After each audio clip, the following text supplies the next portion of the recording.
A man was invited to his wife Christmas function, and while they're socializing, he realized that all the women were talking about their vehicle and their husband vehicle and all these conversations. And he looked at his wife's face and realized that she didn't really feel too good not having a vehicle that was. And knowing that his vehicle was a little over the hill, he decided that he's going to make an extra effort for the following Christmas function, that he would grant her a new vehicle as a present. So he started to work late. He started to put in hours, and as he got the money, he would put it aside, save it. But she started to complain. And one day while he was working late, she went across to the office, and our co-worker happened to work late that day. And when she came into the work area, based on where they were sitting, she accused him of having an affair. And from that day, she started to show a lot of resentment.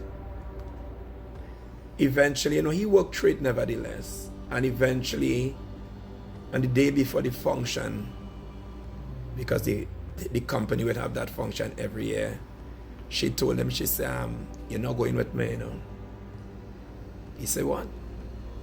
He said, you're not going with me. She said, you're not going with me because, I want a divorce.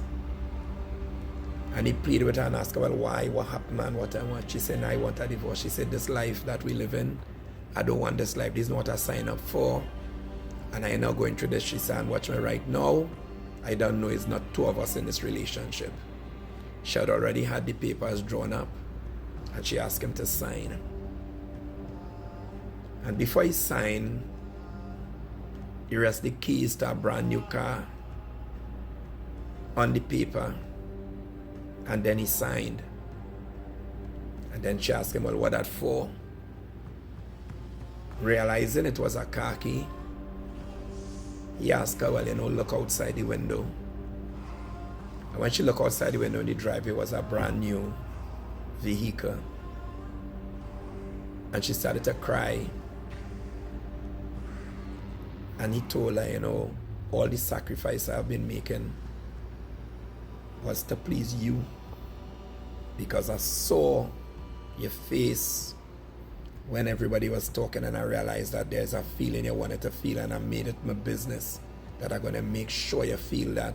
So no matter how the conversation go, you would be able to be apartheid, not for apartheid's sake, but because you're deserving. And she started to cry. The end.